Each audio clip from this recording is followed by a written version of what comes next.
제 이름은 박명숙입니다. 30년간 아이들의 거짓말을 봐온 교사였죠. 그런 제가 우리 며느리의 비밀을 3개월간 몰랐습니다. 매일 아침 7시 15분 그녀는 화장을 하고 집을 나섰어요.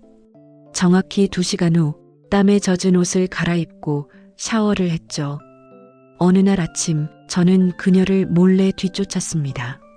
산 위 남편의 묘지에서 그녀가 뭔가를 묻는 걸 봤습니다. 제가 파낸 그것은 일부 의심의 시작. 아침은 언제나 일정했습니다. 5시 45분 현관문이 열리는 소리가 울리고 신발 밑창이 바닥을 딛는 규칙적인 발소리가 복도 끝으로 멀어집니다.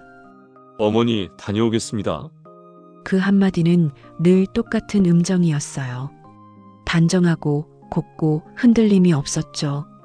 우리 아들 지우는 그런 아이였습니다. 초등학교 시절부터 한 번도 지각이 없었고 회사에서도 가장 먼저 출근하는 걸 자랑처럼 말하곤 했어요. 그래서일까요? 그가 현관을 나서는 시간은 제 하루의 시계였어요. 그 소리가 들리면 오늘도 별일 없는 하루가 시작되겠구나 싶었죠. 그런데 요즘은 그 다음이 문제였습니다. 지우가 나간 지 정확히 1시간 30분 후 예비 며느리 세연이가 집을 나서는 겁니다. 처음엔 대수롭지 않게 생각했어요. 젊은 사람들은 아침 운동이나 산책을 좋아하니까요. 하지만 그 모습을 보면 볼수록 묘하게 신경이 쓰이더군요. 산책이라기엔 너무 예쁘게 화장을 하고 있었어요. 거울 앞에 앉아 한참 동안 속눈썹을 만지작거리고 향수를 뿌리고 스카프 매무새를 고치던 그녀의 옆모습은 누군가를 만나러 나가는 사람 같았습니다. 심지어 나가는 표정조차 조금은 긴장돼 있었죠. 세연아, 아침은? 제가 물으면 그녀는 짧게 웃으며 말하곤 했어요. 어머니 잠깐 나갔다 올게요. 금방 들어올 거예요. 그 말끝이 늘 흐릿했습니다. 금방이라는 말, 잠깐이라는 말, 그 모호한 단어들이 제 머릿속을 오래 맴돌았습니다. 창가에 서서 그녀의 걸음을 지켜본 적이 여러 번 있습니다. 엘리베이터 문이 닫히자마자 휴대폰을 꺼내는 손, 계단을 내려가는 대신 엘리베이터 앞에서 잠시 서성이는 습관, 그리고 아파트 출입문을 나서며 한번 뒤를 돌아보는 동작. 그 모든 게 어딘가 불안하게 느껴졌어요. 정확히 9시 정각, 세연이가 돌아왔습니다. 그런데 들어오자마자 세탁실로 향하더군요. 옷을 벗어 세탁기에 넣고 바로 샤워실 문을 잠갔어요. 세탁기 돌아가는 소리가 물소리와 겹쳐 들리던 그 순간 제 머릿속에도 한 가지 생각이 스쳤죠. 저 아이 뭘 지우고 있는 걸까? 처음엔 그냥 지나쳤어요. 오늘은 먼지가 좀 많았나 보다. 스스로를 달랬습니다. 하지만 그 다음 날도 또 그 다음 날도 똑같은 행동이 반복됐습니다. 지우가 나간 후 정확히 1시간 반 뒤 외출 1시간 45분 후 귀가, 그리고 즉시 세탁과 샤워. 하루 이틀이 아니라 일주일 내내 같은 패턴이 이어지자 마음 한켠이 서늘해졌어요. 어느 날은 그녀의 신발을 봤습니다. 겉은 깨끗했지만 밑창에는 마른 흙이 잔뜩 묻어 있었어요. 이 근처엔 산책로도 흙길도 없습니다. 모두 포장도로라 흙 묻을 일이 없죠. 그 작은 흔적 하나가 제 마음에 파문을 남겼습니다. 세연아, 요즘 매일 아침 운동하니? 그날 저녁 밥상머리에서 조심스레 물었습니다. 네, 그냥 혼자 걷는 게 좋아서요. 어머니는 불편하실 거예요. 대답은 단정했지만 얼굴이 굳어 있었어요. 마치 비밀을 들킨 아이처럼 시선을 피하더군요. 저는 더 묻지 않았습니다. 아직은 예비 며느리니까요. 하지만 그날 밤부터 제 눈은 자꾸 그녀의 움직임을 쫓게 되었습니다. 휴대폰이 울릴 때마다 놀라며 방으로 들어가는 모습, 통화를 할 땐 꼭 목소리를 낮추고 몇 마디만 나눈 뒤 전화를 끊는 습관. 때론 베란다 문을 닫고 나가 바람 부는 밖에서 작은 목소리로 네, 곧 갈게요 하는 말. 그 순간마다 저는 마음이 콕콕 찔렸어요. 직감이란 게 있잖아요. 오래 사람을 보며 쌓인 눈. 그게 어쩌면 너무 잘 작동해서 문제였던 것 같아요. 저는 교직 생활 동안 아이들이 거짓말을 할 때의 표정을 수도 없이 봐왔습니다. 눈이 흔들리는 방향, 말끝이 떨리는 간격, 손끝이 무의식적으로 옷깃을 만지는 행동. 그건 비밀이 있다는 신호였죠. 그리고 세연이에게서 그 신호가 계속 보였어요. 어느 날 아침 우연히 베란다에서 빨래를 걷다가 그녀의 방 창문 너머로 살짝 보였어요. 거울 앞에서 무언가를 손에 쥐고 있더군요. 흰색 작은 봉투 같았는데 금세 가방 안으로 사라졌습니다. 그때 느꼈던 낯선 기시감, 숨기는 게 있다는 냄새. 그게 마음속 불씨처럼 오래 남았죠. 이상하게도 그날 이후로 저는 세연이가 웃을 때조차 편하지 않았습니다. 어머니, 오늘 반찬 너무 맛있어요. 그녀의 웃음이 예쁘다는 걸 알면서도 그 미소가 진짜일까 의심이 들었어요. 이런 제 자신이 싫었습니다. 그래서 스스로를 다그쳤죠. 너무 예민하다. 요즘 젊은 사람들은 자기만의 공간이 필요한 법이야. 하지만 다음 순간 세연이가 전화를 받고 베란다로 나가. 문을 닫는 소리를 듣는 순간 다시 불안이 되살아났습니다. 며칠 후 쓰레기를 버리려다 화장실 휴지통에서 묘하게 낯선 흔적을 발견했습니다. 흙이 묻은 휴지였어요. 가루처럼 고운 흙이 흰 종이에 스며 있었죠. 이 아파트 주변에는 그런 흙이 없었습니다. 그리고 그날 저는 세연이의 신발 밑창을 다시 살폈습니다. 흙자국이 또 있었어요. 그건 단순한 우연이라 보기 어려웠습니다. 그날 저녁 저는 밥상 위에 앉아 한참 말을 고르다 물었어요. 요즘 무슨 일이 있니, 세연아? 얼굴이 안 좋아 보여서 그래. 그녀는 젓가락을 멈추고 잠시 눈을 마주쳤습니다. 그 눈빛엔 여러 감정이 뒤섞여 있었어요. 슬픔인지, 불안인지, 아니면 죄책감인지. 괜찮아요, 어머니. 정말 괜찮아요. 그 말이 그렇게 슬프게 들릴 줄 몰랐습니다. 그녀는 아무렇지 않게 밥을 다시 떴지만 그 손끝이 아주 미세하게 떨리고 있었어요. 며칠이 더 흘렀습니다.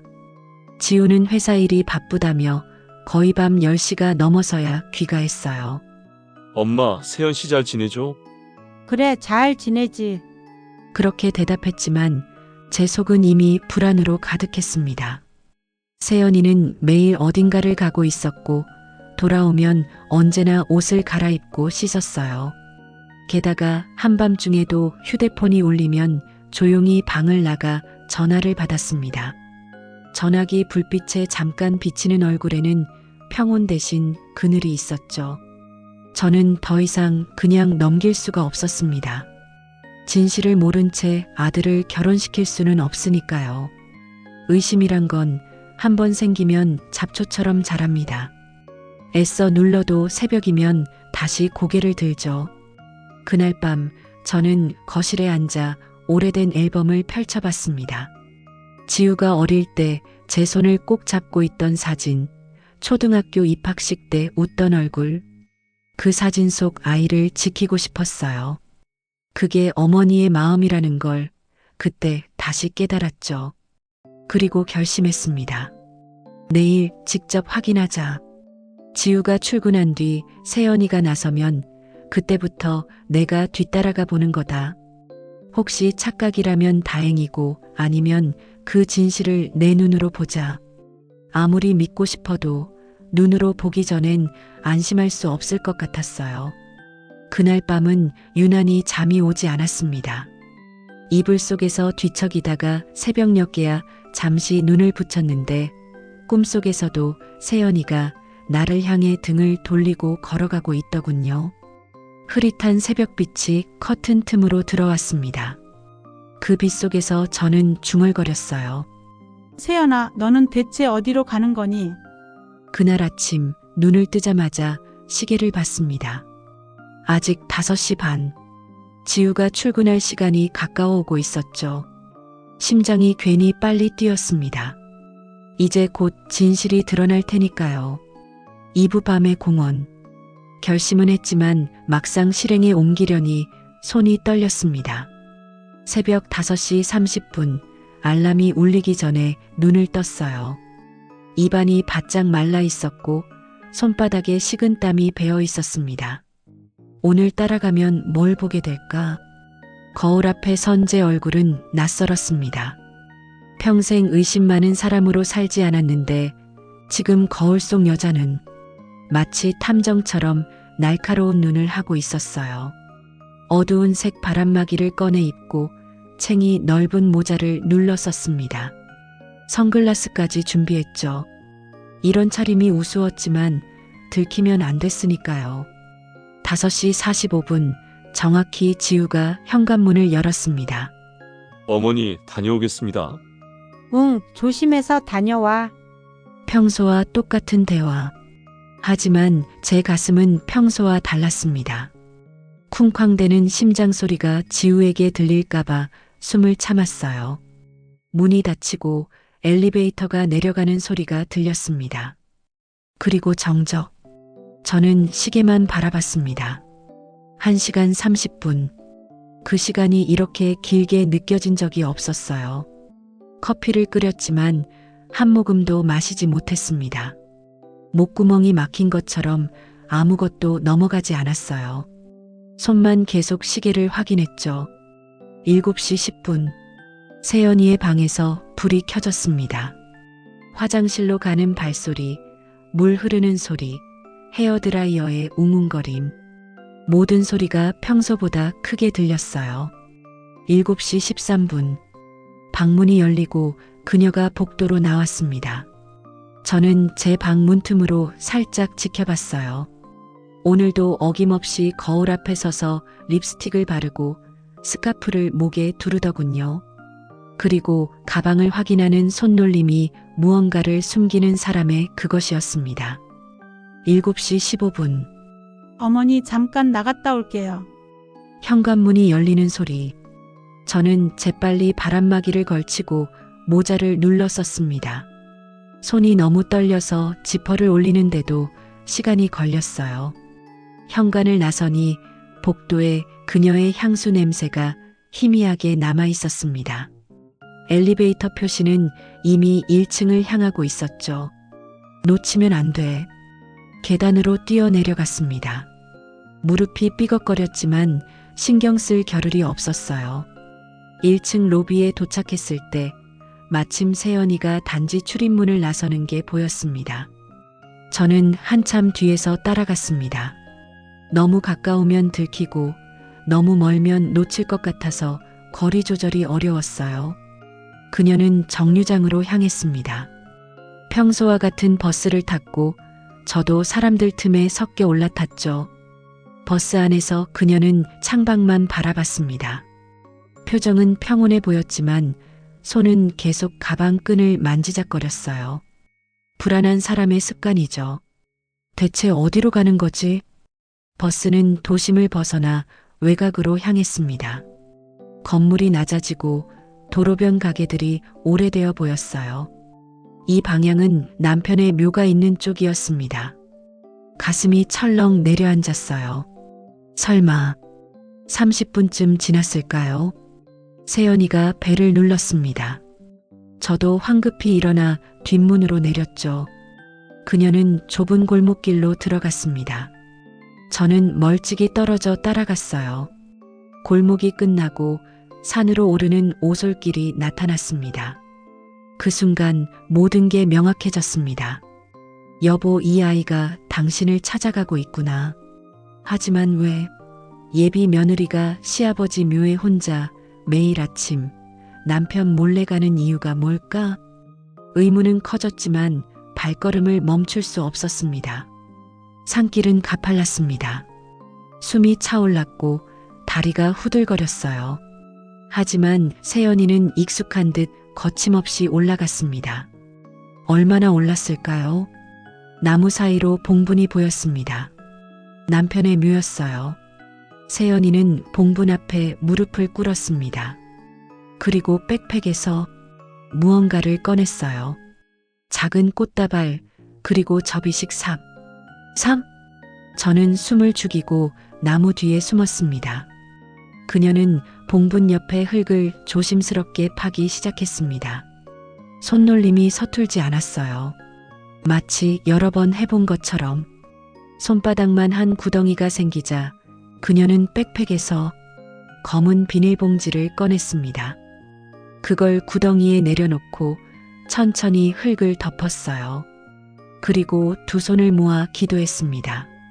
저는 그 장면을 보며 온몸이 얼어붙었습니다. 저건 뭘 묻는 거지? 증거? 범죄? 아니면? 상상이 꼬리에 꼬리를 물었습니다. 그리고 모든 상상이 끔찍했어요. 세연이는 한참을 그 자리에 앉아 있었습니다. 때로는 눈물을 흘리고 때로는 중얼거렸어요. 무슨 말인지는 들리지 않았지만 그 목소리가 간절해 보였습니다. 20분쯤 지났을까요? 그녀가 일어나 산을 내려가기 시작했습니다. 저는 그녀가 완전히 사라질 때까지 기다렸어요. 심장이 터질 것 같았지만 들킬 수는 없었으니까요. 발소리가 완전히 멀어지자 저는 봉분 앞으로 다가갔습니다. 여보, 미안해요. 떨리는 손으로 장갑을 끼고 그녀가 흙을 덮은 자리를 조심스럽게 파헤쳤습니다. 얕은 곳에 검은 비닐봉지가 있었어요. 그걸 꺼내 펼쳤습니다. 안에는 하얀 봉투가 들어 있었고 봉투 안에는 초음파 사진 한 장, 그리고 작은 천 조각. 이게 뭐지? 초음파 사진을 자세히 봤습니다. 흑백의 작은 그림자, 심장이 될 자리에 반짝이는 점들. 뒷면에는 날짜와 함께 12주라고 적혀 있었어요.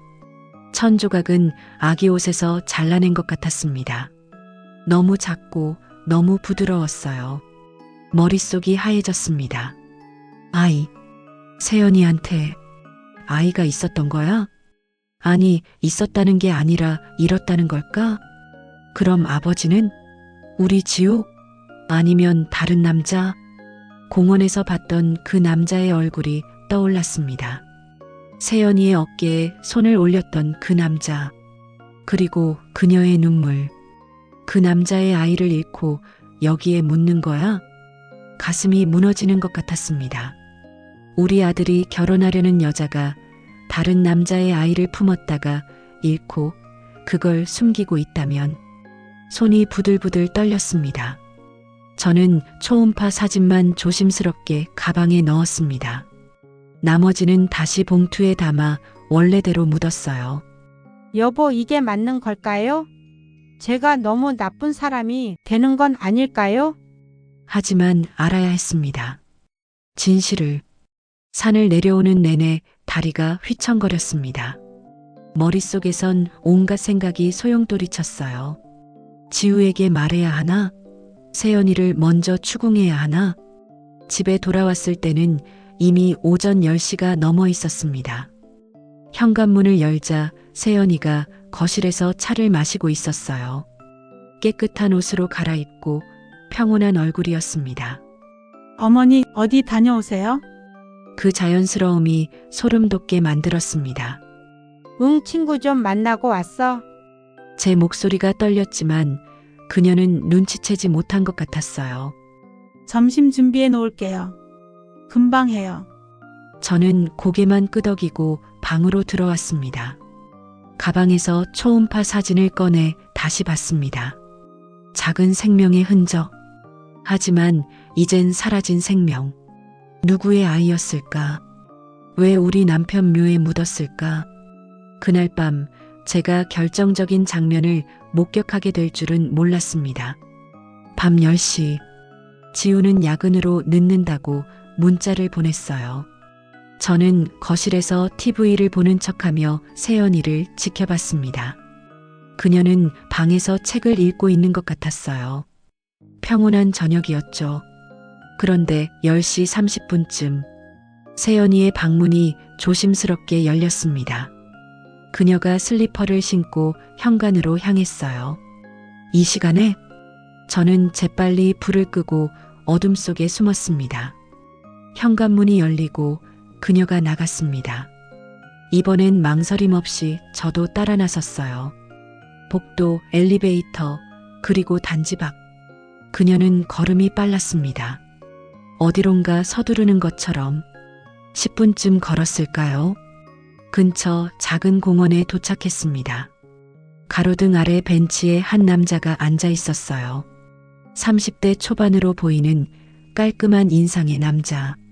세연이가 그에게 다가갔습니다. 제 심장이 쿵 내려앉았습니다. 그들은 마주 앉아 이야기를 나눴습니다. 들리진 않았지만 표정은 보였어요. 세연이가 고개를 숙이고 남자가 무언가를 설명하듯 손짓을 했습니다. 그러다 천천히 그녀의 어깨에 손을 올렸어요. 세연이는 그 손을 뿌리치지 않았습니다. 오히려 어깨가 들썩이며 울기 시작했죠. 가로등 불빛 아래서 그녀의 눈물이 반짝였습니다. 저는 나무 뒤에 숨어 그 장면을 지켜봤습니다. 손이 주먹처럼 오므라들었어요. 저게 위로야? 아니면 남자가 세연이의 등을 토닥였습니다. 그녀가 그 손길에 기대는 듯한 순간 저는 더 이상 볼 수 없었습니다. 온몸이 얼어붙었어요.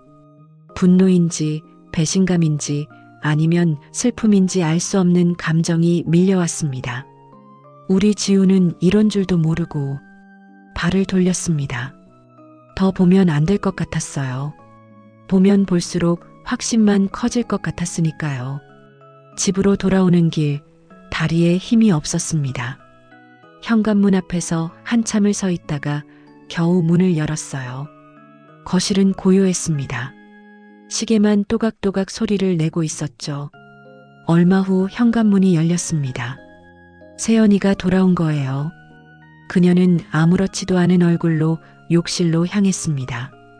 물소리가 들렸어요.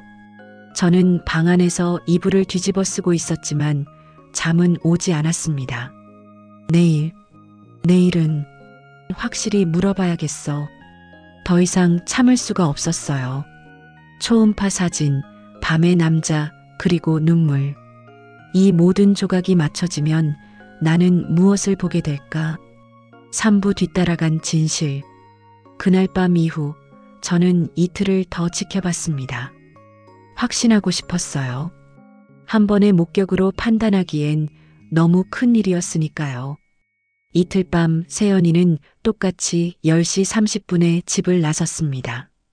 그리고 똑같은 공원, 똑같은 벤치, 똑같은 남자. 패턴이 명확했어요. 이건 우연이 아니었습니다. 저는 더 가까이 다가가 보기로 했습니다. 그들의 대화를 들어야 했어요. 셋째 날 밤, 세연이가 집을 나서자 저는 더 빨리 움직였습니다. 공원에 먼저 도착해서 그들이 앉는 벤치 근처 덤불 뒤에 숨었어요. 심장이 귀에서 쿵쾅거렸습니다. 이렇게까지 해야 하나 싶었지만 돌이킬 수 없었어요. 10시 40분쯤 남자가 먼저 도착했습니다. 벤치에 앉아 휴대폰을 보고 있었죠. 5분 후 세연이가 왔습니다. 늦어서 죄송해요. 아니에요, 괜찮아요. 남자의 목소리는 부드러웠습니다. 친절하지만 너무 친밀한 톤이었어요. 오늘은 어때요? 좀 나아졌어요? 남자가 물었습니다. 세연이가 고개를 저었어요. 여전해요. 매일 아침 가는데도 마음이 안 풀려요. 그럴 수 있어요. 아직 시간이 필요해요. 선생님, 제가 잘못한 건가요? 제가 더 조심했어야 했나요? 세연이의 목소리가 떨렸습니다. 세연 씨, 그건 누구의 잘못도 아니에요. 그런 일은 일어나요. 누구도 예측할 수 없어요. 하지만 저 때문에 우리 아이가 그녀가 울음을 터뜨렸습니다. 남자가 그녀의 어깨에 손을 올렸어요. 세연 씨, 스스로를 너무 책망하지 마세요. 당신은 최선을 다했어요. 지우 씨는 아직도 모르고 있어요. 제가 얼마나 힘든지. 저는 혼자서 이걸 견뎌내야 해요. 왜 말하지 않아요? 지우 씨는 알 권리가 있어요. 못해요. 그 사람에게 짐이 되고 싶지 않아요. 게다가 어머님께서 알면 저를 어떻게 보실지. 세연이가 고개를 떨구었습니다. 상실을 경험한 사람을 이해하는 건 쉽지 않아요. 하지만 가족이라면 달라요. 그들은 당신을 지지할 거예요. 모르겠어요. 저는 너무 무서워요. 그들의 대화를 듣는 동안 저는 숨도 제대로 쉬지 못했습니다. 상실? 아이를 잃었다는 거야? 그럼 이 남자는 상담사? 지우 씨가 모른다고? 그럼 지우의 아이였단 말이야? 머릿속이 복잡했습니다. 퍼즐 조각들이 맞춰지는 것 같으면서도 아직 완전하지 않았어요. 세연 씨, 다음 주도 같은 시간에 볼까요? 네, 감사합니다, 선생님. 천천히 가세요. 그리고 기억하세요. 당신은 혼자가 아니에요. 세연이가 일어났습니다. 남자도 일어나 가볍게 손을 흔들고 반대 방향으로 걸어갔어요. 저는 그대로 덤불 뒤에 웅크리고 앉아 있었습니다. 내가 뭘 본 거지? 불륜이 아니었어요. 그건 명확했습니다. 하지만 여전히 의문은 남았습니다. 왜 말하지 않았을까? 왜 혼자 감당하려 했을까? 집으로 돌아와 방에 앉았습니다. 초음파 사진을 다시 꺼내봤어요. 12주. 그리고 그 아이를 잃었다는 것. 지우의 아이를, 우리 손주를. 가슴이 무너지는 것 같았습니다. 분노가 아니었어요. 슬픔이었습니다. 왜 말하지 않았을까? 왜 혼자 그 고통을 견뎠을까? 그리고 죄책감이 밀려왔습니다. 내가 너무 무섭게 굴었나? 그 아이가 나한테 말할 수 없을 만큼? 평소 저는 엄격했습니다. 며느리에게 기대하는 것도 많았어요. 단정하고 조용하고 집안일을 잘하는 며느리. 혹시 세연이가 그런 제 모습 때문에 말하지 못한 걸까요? 밤새 고민했습니다. 어떻게 해야 하지? 모르는 척 해야 하나? 아니면 물어봐야 하나? 다음 날 아침 결심했습니다. 직접 물어보자. 하지만 다그치지 말고 이해하려 노력하자. 그날 저녁 지우가 또 늦는다는 연락을 했습니다. 기회였어요. 세연아. 식탁에 마주 앉았습니다. 네, 어머니?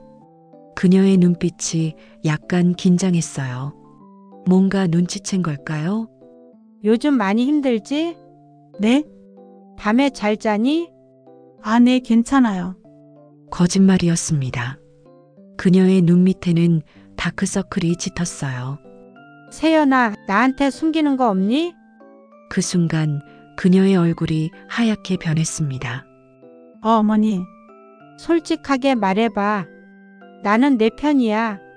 그녀가 입술을 깨물었습니다. 눈가가 붉어졌어요. 말하기 힘들면 천천히 해도 돼. 제가 부드럽게 말하자 그녀의 눈에서 눈물이 주르륵 흘렀습니다. 어머니 죄송해요. 뭐가 미안해? 저 어머니께 말씀드렸어야 했는데 못했어요. 무슨 일인데? 세연이가 고개를 떨구었습니다. 한참을 울다가 떨리는 목소리로 말했어요. 저 작년에 아기를 가졌었어요. 제 손이 미세하게 떨렸지만 참았습니다. 그래서 12주까지 잘 키웠어요. 지우 씨랑 너무 기뻤어요. 결혼 준비도 하고 있었고. 그런데 12주째 되는 날 심장이 멈췄어요. 그녀의 목소리가 완전히 깨졌습니다. 수술날 지우 씨는 출장 중이었어요. 급한 일이라 못 온다고. 저는 혼자 병원에 갔어요. 혼자야? 네, 혼자 수술 받고 혼자 집에 왔어요. 지우 씨한테는 괜찮다고 했어요. 걱정할까봐. 제 가슴이 찢어지는 것 같았습니다. 그 후로 매일 악몽을 꿔요. 제가 뭘 잘못한 건지, 제가 더 조심했어야 했는지 계속 생각해요. 그래서 상담을 받는 거구나. 네? 어머니가 어떻게? 봤어, 공원에서. 세연이의 눈이 커졌습니다. 어머니, 미안하다, 의심했어. 내가 다른 남자를 만나는 줄 알았어. 아니에요. 그분은 지호 씨가 소개해준 상담 선생님이에요. 제가 너무 힘들어하니까. 알아, 이제 다 알아? 저는 자리에서 일어나 방으로 갔습니다. 그리고 서랍에서 초음파 사진을 꺼내왔어요. 테이블 위에 사진을 놓았습니다. 세연이의 얼굴이 창백해졌습니다. 이것도 봤어. 어머니 어떻게? 따라갔어, 산까지. 그녀가 두 손으로 얼굴을 감싸며 울기 시작했습니다. 죄송해요, 죄송해요. 어머님 남편분 묘에 제 아이를 묻다니 너무 죄송해요. 아니야, 저는 그녀의 손을 잡았습니다. 아니야, 세연아, 잘한 거야. 네? 우리 손주잖아. 할아버지에 겹치면 외롭지 않았을 거야. 그 말을 하는 순간 제 눈에서도 눈물이 흘렀습니다. 어머니, 미안하다. 내가 너무 무서운 시어머니였나 봐. 내가 나한테 말도 못할 만큼. 아니에요. 제가 용기가 없었어요. 어머니께 실망을 드릴까봐. 실망? 무슨 실망? 아이도 제대로 못 지킨 며느리라고 생각하실까봐. 세연아, 저는 그녀를 끌어안았습니다. 너는 잘못한 게 하나도 없어. 하나도. 우리는 한참을 울었습니다. 숨겨왔던 비밀, 오해, 그리고 슬픔이 눈물과 함께 흘러나왔어요. 한참 후 세연이가 조용히 말했습니다. 이름도 지었어요, 하늘이요. 하늘이. 내 하늘이 보내준 선물이라서요. 비록 짧았지만 분명히 우리 곁에 왔었으니까요. 그 말을 듣는 순간 제 마음속 모든 의심과 분노가 사라졌습니다. 우리 하늘이. 할머니가 기억할게. 평생 잊지 않을게. 그날 밤 지우가 돌아왔을 때 우리는 셋이 마주 앉았습니다. 엄마, 무슨 일이에요? 왜 울어요? 지우가 당황했습니다. 지우야, 앉아라, 할 얘기가 있다. 저는 그날 밤 모든 것을 털어놓았습니다. 제가 의심했던 것, 뒤따라갔던 것, 그리고 알게 된 진실.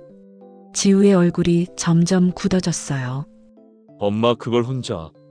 미안해, 지우야, 엄마가 너무 성급했어. 아니에요, 어머니. 저야말로 세연 씨를 혼자 두고. 지우가 세연이의 손을 잡았습니다. 미안해, 내가 곁에 있어줬어야 했는데. 아니야, 나도 말했어야 했어.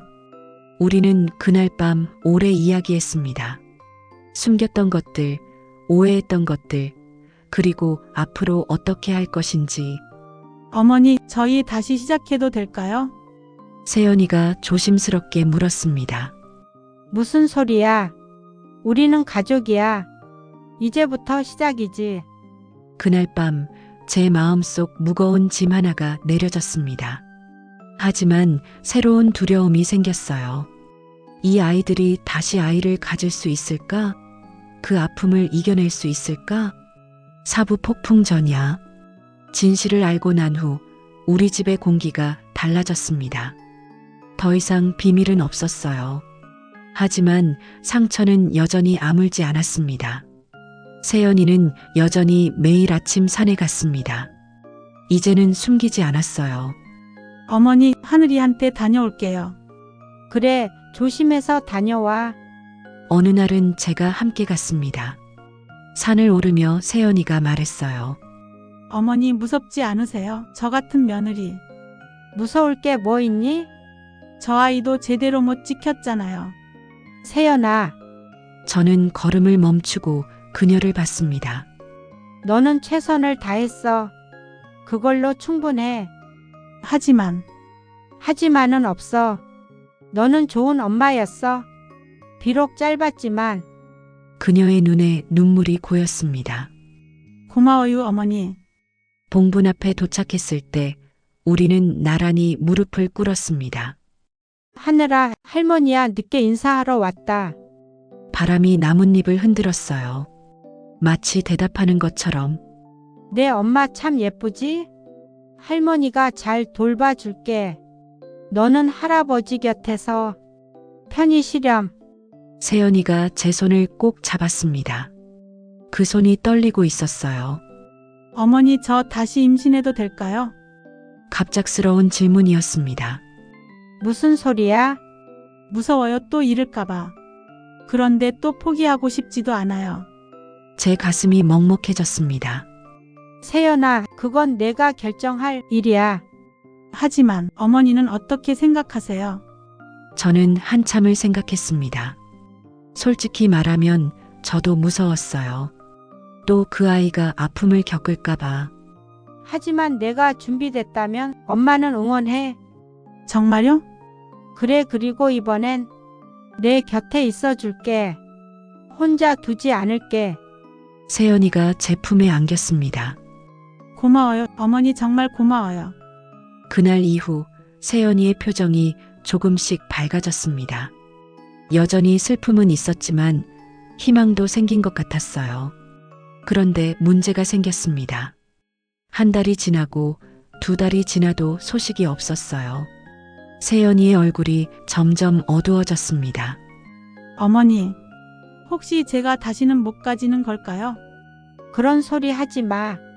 시간이 필요한 거야. 하지만 벌써 2달이 넘었어요. 병원에는 가봤니? 내 의사 선생님은 괜찮다고 하셨어요.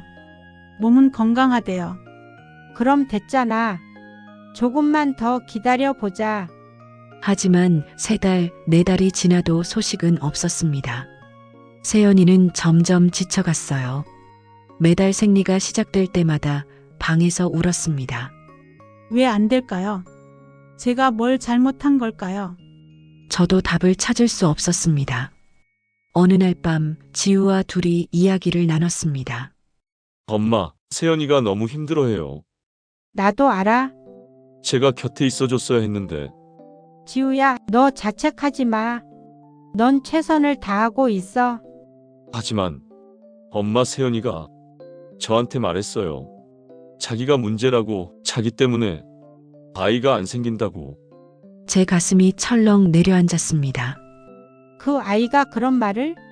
네, 저는 아니라고 했지만 세연이는 계속 자책해요. 엄마, 어떻게 해야 해요? 저는 한참을 고민했습니다. 그리고 결심했어요. 지우야, 내일 세연이랑 병원 가자. 정밀 검사 받아보자. 네, 혹시 모르잖아. 뭔가 문제가 있을 수도 있고. 하지만 의사가 괜찮다고. 다른 병원 가보자. 더 정확하게 확인하는 거야. 다음 날 우리는 큰 병원에 갔습니다. 세연이는 불안한 얼굴로 진료실에 들어갔어요. 저와 지우는 밖에서 기다렸습니다. 30분이 지나고 1시간이 지났습니다. 왜 이렇게 오래 걸리지? 지우가 초조하게 시계를 봤습니다. 그때 진료실 문이 열렸습니다. 세연이가 나왔는데 얼굴이 눈물범벅이었어요. 세연아, 저와 지우가 동시에 달려갔습니다. 뭐래? 의사가 뭐래? 세연이가 고개를 숙였습니다. 어머니, 죄송해요. 왜? 무슨 일인데? 제가 그녀가 말을 잇지 못했습니다. 의사가 나와서 우리를 불렀어요. 보호자분들 잠깐 들어오시겠어요? 우리는 진료실로 들어갔습니다. 의사가 차트를 보며 말했습니다. 검사 결과가 나왔는데요. 제 심장이 빠르게 뛰었습니다. 유산 후유증으로 자궁에 유착이 생겼습니다. 유착이요? 내 수술 과정에서 생긴 것 같은데 이게 임신을 방해하고 있어요. 그럼 치료하면 되는 거죠? 수술로 제거할 수 있습니다. 하지만 100% 보장할 순 없어요. 수술 후에도 임신이 어려울 수 있습니다. 그 말을 듣는 순간 세연이가 주저앉았습니다. 역시 제 잘못이에요. 세연아, 제가 그녀를 붙잡았습니다. 내 잘못이 아니야. 하지만 제가 더 조심했다면 제가 세연아, 들어봐. 저는 그녀의 어깨를 잡고 똑바로 봤습니다. 이건 누구의 잘못도 아니야. 그냥 불운이었어, 알겠니? 하지만은 없어. 우리 수술하자. 그리고 다시 시작하는 거야. 어머니, 지우도 다가와 세연이를 안았습니다. 우리 함께 이겨내자, 응? 세연이가 고개를 끄덕였습니다. 눈물을 흘리면서 수술은 일주일 후로 잡혔습니다. 그 일주일 동안 저는 세연이 곁을 떠나지 않았어요. 밤에 악몽을 꾸면 손을 잡아줬고 불안해하면 차를 끓여줬습니다. 어머니 정말 괜찮을까요? 괜찮을 거야. 우리 하늘이가 지켜줄 거야. 하늘이, 그래, 하늘이가 동생 보내주려고 길 만들어주는 거야. 세연이가 희미하게 웃었습니다. 그런 것 같아요. 하늘이가 도와주는 것 같아요. 수술 당일 세연이가 수술복을 입고 침대에 누웠습니다. 무섭지? 네, 조금요. 저는 그녀의 손을 꼭 잡았습니다. 나 여기 있을게. 나올 때까지 기다릴게. 고마워요, 어머니. 수술실 문이 닫혔습니다. 저와 지우는 복도에 앉아 기다렸어요. 2시간이 지났습니다. 지우는 계속 복도를 왔다 갔다 했고 저는 손을 모아 기도했습니다. 여보, 우리 며느리 좀 도와주세요. 제발이요. 그때 수술실 문이 열렸습니다. 의사가 나왔어요. 보호자분, 네. 어떻게 됐어요? 수술 잘 끝났습니다. 유착을 깨끗하게 제거했어요. 그럼 이제 괜찮은 건가요? 회복 기간이 필요합니다. 3개월 정도. 충분히 쉬어야 해요. 네, 알겠습니다. 감사합니다. 세연이가 회복실로 나왔을 때 아직 마취에서 덜 깬 상태였어요. 어머니, 응, 나 여기 있어. 수술 잘 됐어요? 그럼 아주 잘 됐어. 다행이다. 정말 다행이에요. 그녀가 다시 눈을 감았습니다. 저는 그녀의 손을 놓지 않았어요. 따뜻한 온기가 전해졌습니다. 이제 시작이다. 우리 다시 시작하는 거야. 퇴원 후 세연이는 집에서 조심스럽게 회복했습니다. 무거운 것을 들지 못했고 오래 서 있을 수도 없었어요. 저는 매끼 영양식을 차렸습니다. 미역국, 소고기죽, 따뜻한 차. 어머니 너무 신경 쓰시는 거 아니에요? 뭐가? 이 정도는 기본이지. 하지만 너 빨리 회복해야 하늘이 동생 만들 수 있잖아. 세연이가 웃었습니다. 오랜만에 보는 밝은 웃음이었어요. 한 달이 지나고 2달이 지났습니다.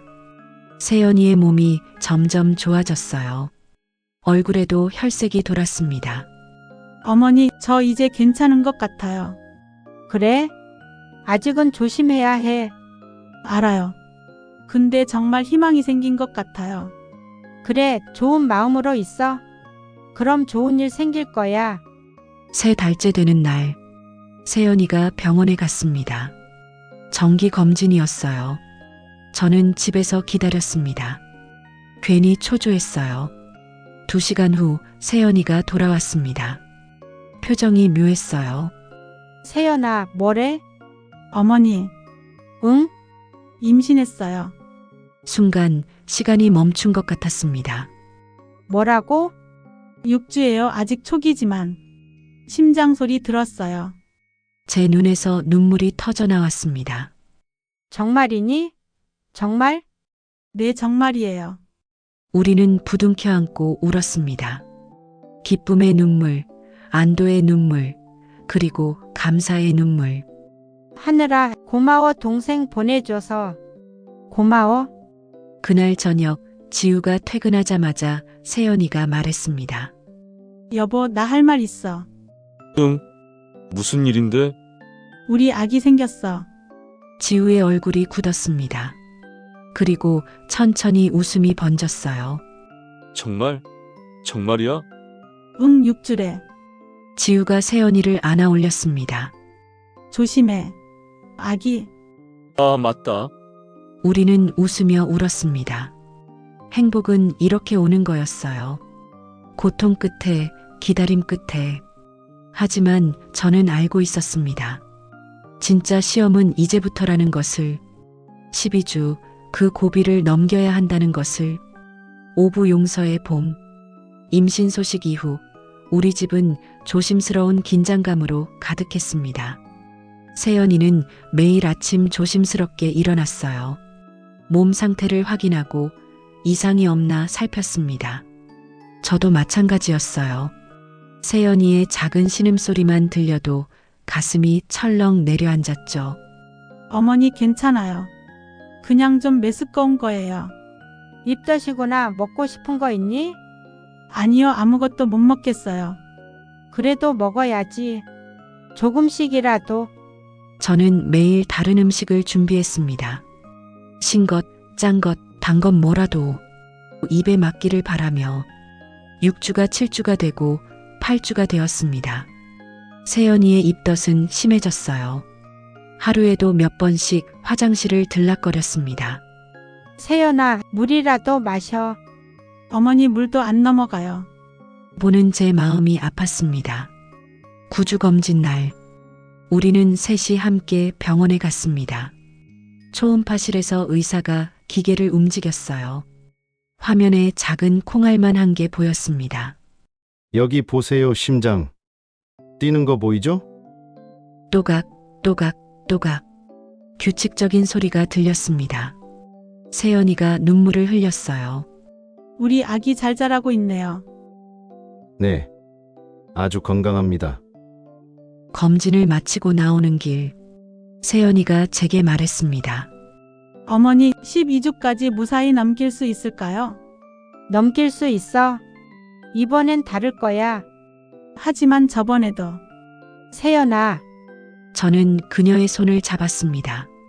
걱정하면 아기한테 안 좋아. 좋은 생각만 하자. 네, 어머니. 하지만 세연이의 불안은 날이 갈수록 커졌습니다. 10주가 되자 그녀는 거의 집 밖을 나가지 않았어요. 혹시 넘어질까봐 무서워요.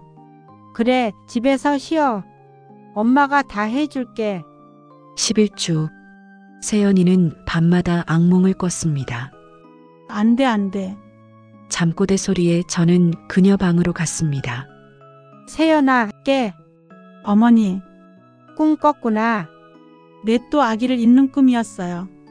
저는 그녀 옆에 앉았습니다. 세연아, 들어봐. 꿈은 꿈일 뿐이야. 우리 아기는 건강해.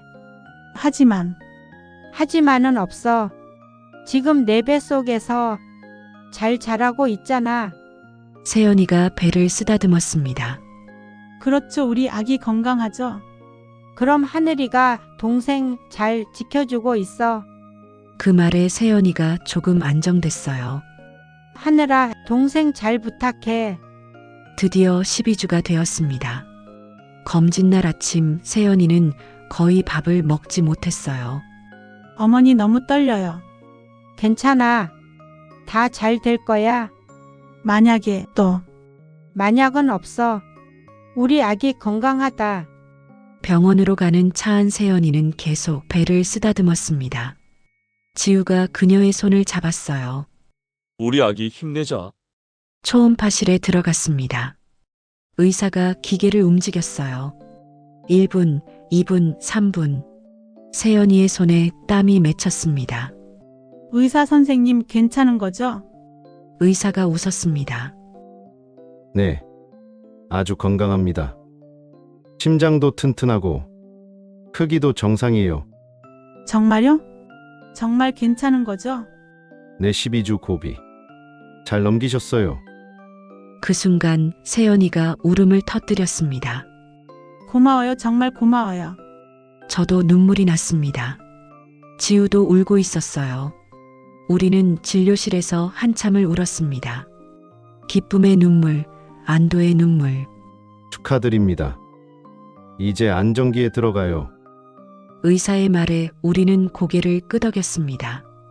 병원을 나오는 길, 하늘이 유난히 맑았어요. 하늘아 고마워 동생 지켜줘서. 세연이가 하늘을 보며 말했습니다. 우리 이제 괜찮은 거야, 그치? 그럼 이제부터 시작이야.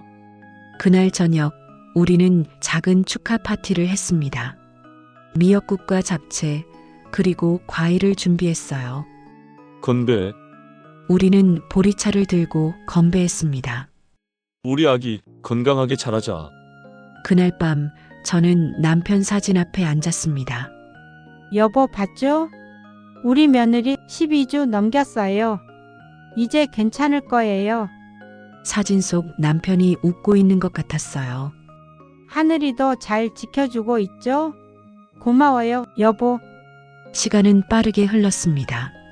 16주, 20주, 24주. 세연이의 배가 점점 불러왔어요. 어머니 태동이 느껴져요. 정말? 네, 여기 만져보세요. 제가 손을 올리자 작은 움직임이 느껴졌습니다. 우와, 우리 손주가. 눈물이 또 났습니다. 요즘 저는 눈물이 많아졌어요. 어머니 이름 지어야 하는데 뭐가 좋을까요? 하늘이 동생이니까 하늘과 관련된 이름이 좋겠다. 하율은 어때요? 하늘의 선율. 하율 좋다. 아주 좋아. 그럼 하율이로 해요. 28주가 되자 세연이의 움직임이 느려졌습니다. 배가 많이 나와서 걷기도 힘들었어요. 어머니 신발 좀 신겨주세요. 그래, 잠깐만. 제가 무릎을 꿇고 신발을 신겨줬습니다. 어머니 죄송해요. 제가 해야 하는데. 무슨 소리야? 이 정도는 당연하지. 어머니는 정말 제 엄마 같아요. 그 말에 제 마음이 따뜻해졌습니다. 나도 내가 딸 같아. 32주 검진에서 의사가 말했습니다. 아기가 건강하게 잘 자라고 있어요. 이제 곧 만날 수 있겠네요. 네, 감사합니다. 36주가 되자 우리는 출산 준비를 시작했습니다. 아기 옷, 기저귀, 이불 하나하나 준비하는 게 즐거웠어요. 어머니 이 옷 어때요? 아주 예쁘다. 우리 하율이 입으면 더 예쁠 거야. 하율이 빨리 보고 싶어요. 조금만 더 기다려. 곧 만날 수 있어. 38주. 어느 새벽 세연이가 저를 깨웠습니다. 어머니 배가 아파요. 진통이구나. 지우야, 일어나. 우리는 황급히 병원으로 갔습니다. 진통은 길었습니다. 10시간. 세연이는 온몸이 땀으로 젖었어요. 아파요. 조금만 더 힘내 곧 만날 수 있어. 지우가 그녀의 손을 잡았습니다. 우리 조금만 더 힘내자. 마침내 아기의 울음소리가 들렸습니다. 으앙, 으앙. 축하드립니다. 아들입니다. 간호사가 아기를 안고 나왔습니다. 작고 빨갛고 예쁜 아기. 우리 하율이. 세연이가 아기를 안았습니다. 안녕 하율아 엄마야. 아기가 눈을 뜨고 세연이를 봤어요. 어머니 봐요. 저를 보고 있어요. 그래, 우리 손주. 저도 아기를 안아봤습니다. 따뜻하고 부드럽고 소중한 무게. 하율아, 할머니야, 잘 왔다. 그 순간 제 마음속 모든 고통과 슬픔이 사라졌습니다. 대신 사랑과 기쁨이 가득 찼어요. 100일이 되던 날, 우리는 남편의 묘에 갔습니다. 하늘아, 우리 왔어. 동생 데려왔어. 세연이가 하율이를 안고 봉분 앞에 섰습니다. 하율아 여기 내 형이야 하늘이 형. 아기가 방긋 웃었습니다. 그리고 여기는 할아버지. 잘 인사해. 저도 무릎을 꿇었습니다. 여보, 손주 데려왔어요. 건강하게 잘 컸어요. 바람이 나뭇잎을 흔들었습니다. 마치 남편이 웃고 있는 것 같았어요. 하늘아 동생 잘 지켜줘서 고마워. 형 노릇 잘했어. 세연이가 말했습니다. 우리는 한참을 그 자리에 앉아 있었습니다. 하늘과 하율, 떠난 아이와 온 아이, 그리고 그 사이를 이어주는 우리. 어머니, 응? 고마워요. 저를 이해해 주시고 기다려 주셔서. 무슨 소리야? 우리 가족인데. 제가 처음 이 집에 왔을 때 어머니가 무서웠어요. 나도 알아. 내가 너무 엄격했지. 아니에요. 어머니는 저를 지켜주려고 하셨던 거죠. 이제는 이해해요. 어머니의 마음. 세연이가 제 손을 잡았습니다. 저도 이제 엄마가 됐으니까 어머니 마음을 알 것 같아요. 세연아, 어머니, 앞으로도 잘 부탁드려요, 우리 가족. 저는 그녀를 끌어안았습니다. 그래, 우리 가족. 평생 함께 하자. 하율이가 저희를 보며 웃었습니다. 그 웃음이 봄바람처럼 따뜻했어요. 집으로 돌아오는 길, 저는 창밖을 보며 생각했습니다. 의심에서 시작된 이야기가 이렇게 사랑으로 끝나는구나. 세연이를 의심했던 날들, 뒤따라갔던 날들, 진실을 알았던 날. 모든 게 우리를 여기까지 데려온 과정이었어요. 어머니, 뭐 생각하세요? 응? 아, 그냥 우리 여기까지 오느라 고생했다는 생각. 맞아요, 정말 힘들었죠. 그래도 이겨냈잖아. 내 함께니까 이겨낼 수 있었어요. 그날 밤, 하율이가 잠든 후 저는 서랍을 열었습니다. 그 안에는 아직도 하늘이의 초음파 사진이 있었어요. 하늘아, 동생 잘 자라고 있어. 내가 지켜줘서 그런가 봐. 사진을 쓰다듬으며 웃었습니다. 고마워, 우리 하늘아 잊지 않을게. 그리고 사진을 다시 서랍 깊이 넣었습니다. 이제는 슬픔이 아닌 감사로 기억할 수 있었어요. 의심은 진실로, 진실은 용서로, 용서는 사랑으로 이어졌습니다. 그리고 우리는 비로소 완전한 가족이 되었습니다. 에필로그 여름날의 식탁? 하율이가 돌이 되던 날, 우리는 네 식구가 식탁에 둘러앉았습니다. 하율아, 맘마 먹자. 세연이가 숟가락을 입에 넣어줬어요. 아기가 쪽쪽 빨며 웃었습니다. 우리 하율이 잘 먹네. 저도 웃으며 바라봤습니다. 어머니, 오늘 하늘이한테 다녀와야겠어요. 그래, 같이 가자. 하율이도 데리고. 우리는 산에 올랐습니다. 하율이를 안고 오르는 길, 예전보다 훨씬 가벼운 발걸음이었어요. 하늘아, 우리 왔어. 동생이 돌 됐어. 세연이가 봉분 앞에 앉았습니다. 형 보고 싶었어? 동생이 형 닮아서 잘생겼어. 하율이가 봉분을 만지작거렸습니다.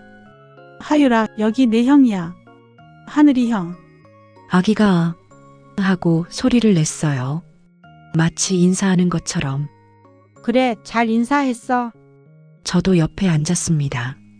하늘아, 할머니야, 동생 덕분에 우리 가족 행복해. 고마워. 바람이 불었습니다. 따뜻하고 부드러운 여름바람. 그 바람 속에서 하늘이의 목소리가 들리는 것 같았어요.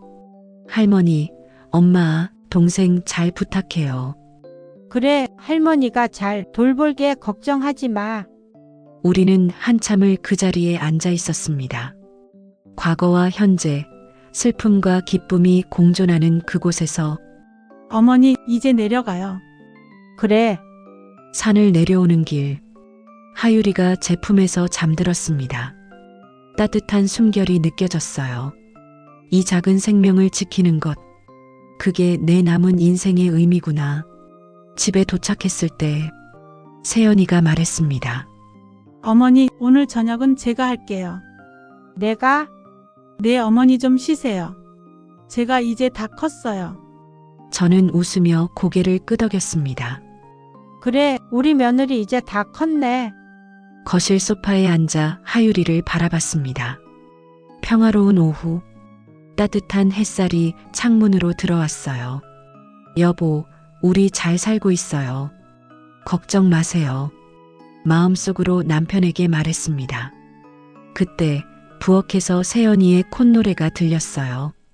행복한 소리, 살아있음의 소리. 저는 눈을 감고 그 소리에 귀를 기울였습니다. 의심으로 시작된 우리의 이야기는 진실을 거쳐 용서로 이어졌고 마침내 사랑으로 완성되었습니다. 때론 오해가 진실을 가리지만 용기 있게 마주하면 그 끝에는 언제나 더 깊은 이해와 사랑이 기다립니다. 침묵 속에 숨겨진 비밀, 의심 뒤에 감춰진 진실. 하지만 가장 중요한 건 그 모든 것을 넘어서는 가족의 사랑입니다. 오늘 이야기가 여러분의 마음에 작은 울림을 남겼기를 바랍니다. 다음에도 더 깊은 이야기로 찾아뵙겠습니다. 구독과 좋아요는 큰 힘이 됩니다. 감사합니다.